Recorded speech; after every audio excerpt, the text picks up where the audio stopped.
And now, ladies and gentlemen, without further pause, we're going to go inside the ranch house of the Forked Lightning Ranch here in New Mexico, where you're going to meet, where you're going to hear from, one of the great ladies of cinema, Greer Garson.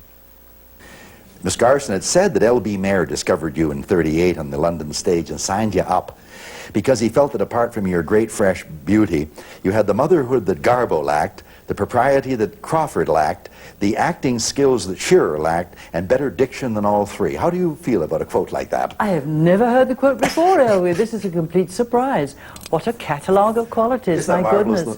Yes, well, I don't know that I agree with it, but I'm very highly complimented that somebody said that about me. Was it L.B. himself? Apparently, it is credited to him and to some of his colleagues and to the mood of MGM at the time. This is, I guess, after they got you over to the States and you didn't work for a while, and then finally, Goodbye, Mr. Chips came, and you just... took off like a just like a rocket. It's in Ethan Morden's book, by the way, called Movie Star. Oh. And it's excellent. I love it, because I think it is you, because you were always, to me, growing up, all woman. I mean, you had motherhood about you, and you were everything, so... Well... Anyway. Perhaps I happened at the right time, because it was sort of just before the war and then into the war, and I think the domestic and familial virtues were very precious and dear to us at that time. After all the glamour and the glitter, people were ready for pictures about simple people and brave people enduring extraordinary stress under the Blitz and so on. How did you get the Mrs. Miniver role? We'd love to know a few details about getting that part. Well, it was offered to me by the producer, and I was familiar with the character Mrs. Miniver. You know, it was usually the third leader in the Times on the editorial page. We used to have, the first editorial, I think, was international affairs, and then domestic issues, and the third would be something light-hearted about cricket or fishing or shopping or something like that. And Jan Struther, the author, wrote lots of funny little stories about Mrs. Miniver, charming character, and they were collected into a tiny book. And MGM, somebody was inspired to buy this tiny book and to show this very normal English family in the abnormal circumstances of total war. And Sidney Franklin, the producer, said, "If you don't play it, Greer, I don't want to make the picture. You must play it. You are right for it, and we need you. And the picture needs you, and the day needs the picture. You know, today, in circumstances, needs this picture very much."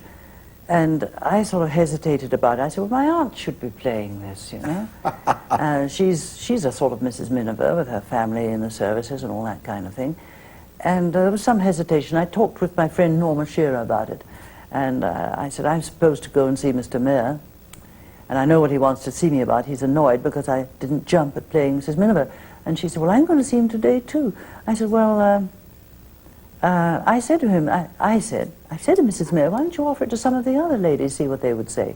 If Norma's coming to see you today, why don't you offer it to her? So he looked out of the window, which he always did when he didn't know quite what to say. He was very remote at such times. Anyhow, I asked her, I said, well, afterwards I said, well, did he offer it to you? And he said, well, he didn't exactly. He just said, I'm having such trouble with my stars. None of them want to play the parts that they should play. We are much wiser than any stars in the selection of their vehicles and the pictures they should play. But there's Norma.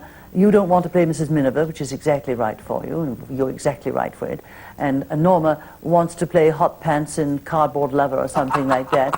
And anyhow, he said to her, well, I'm having trouble. Yes, he said to her, you want to play silly light comedy.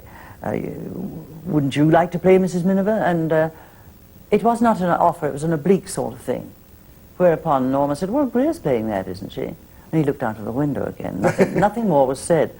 But of course, when the pictures came out and poor Norma, her little comedy, which was light and funny, was not very well received, to put it mildly.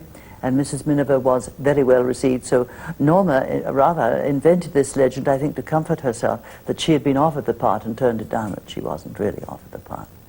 I was to play the part, and that was it. And Walter, you know, Walter Pidgeon was Canadian-born, so he was the nearest, oh, a darling man, a darling Was man. he really? Because I never... Oh, a darling man, a solid gold gentleman. We made 7 pictures together, 7.5, we won't talk about the half, it was a clinker. But we made 7 pictures together, and we never had an insecure thought about each other, or an angry cross word, or a tiff, or anything like that. It was the most wonderful partnership, wonderful friendship. And I felt stricken when his wife called me, Ruth called me last summer and told me the bad news. I was in touch with the situation, but I somehow hoped he'd survive. He was so strong and marvelous. But, Miss Garson, did you have any notion that the role of Mrs. Miniver would become almost like an icon, such an ideal in terms of matronhood and nobility to so many millions of war-weary women? That's true. Incredible. Did you have any notion when you were making it of that? Of course not. But we all felt we were part of a rather special picture. And everybody tried very hard, the writers, the director, the actors, the editors, everybody, the cameraman was one of the great artists of Hollywood, of course, Joseph Ruttenberg. Yes. The Rembrandt of the camera. Anyhow, we had lots of private signals, of course. Strange kind of double-track mentality you have. You're in the scene, but you're aware, of something going on. It was a feeling that we were making a gesture towards the people of Britain and towards freedom-loving peoples everywhere. And we all tried to make it as special as we could, as true as we could. As true. It was not a show-off picture for anybody. It was just an attempt to interpret truth. How close was the Greer Garson, you as Greer Garson, how close were you to the Mrs. Miniver role? How, in terms of two people being alike? Well, I don't know, really. She was very unruffled and clear-browed, you know that. I think at the beginning, when all was serene, I was very close to Kay Miniver. It seemed very natural to me, all the things she did and said, and the way she behaved, and the charming little light-hearted scenes with her husband and the children. And this was you, really, then? Yes, and the station master, and the vicar on the train. All of these were very natural relationships and seemed very simple and easy to me. And then, of course, came experiences that none of us over here were called on to go through. But my family and my friends were all involved. I had tried to break my contract to go back to England to serve in some way in the war. I was embarrassed being brave on the back lot in MGM, when bombs were actually falling. The place where I lived, had lived, and the city that I loved and the people I loved. And in fact, I flew to Washington when I got nowhere at all with the executives at MGM trying to release me from my contract. I flew to see the British ambassador. And he was very charming. He said, my dear young lady, what could you do if you went back to Britain? I said, well, I'm not a very good shot. I'm gun shy. I don't think I could bear arms, but there's so many other things to do. I could drive a truck. There's Red Cross work. There's canteen work, first aid work, air warden work, all those things, patrols, all those things. And he said, well, frankly, I said, a soup kitchen. I make good soup, and I could drive soup around. And he said, well, these are all laudable ideas, but your value to your country would be about £2.10 a week. Whereas if you stay where you are, stay with your job, and if your studio continues to give you the kind of pictures they are giving you, like Random Harvest and Mrs. Miniver, well, your value is incalculable, so I think you better stay where you are. Do your job there. Well, my mother and I, of course, we turned the top of the house into a kind of Bundles for Britain depot.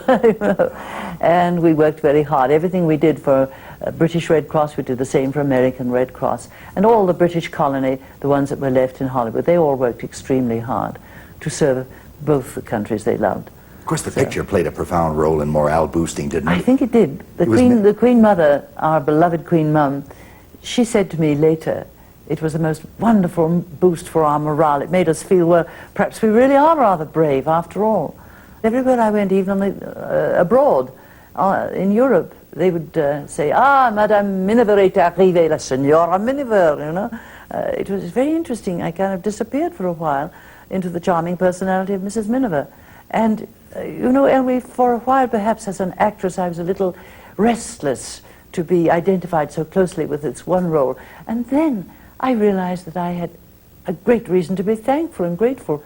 So many actors do better and better work through a long span of years, and they never have the good fortune to latch onto a role that remains in the public affection and memory.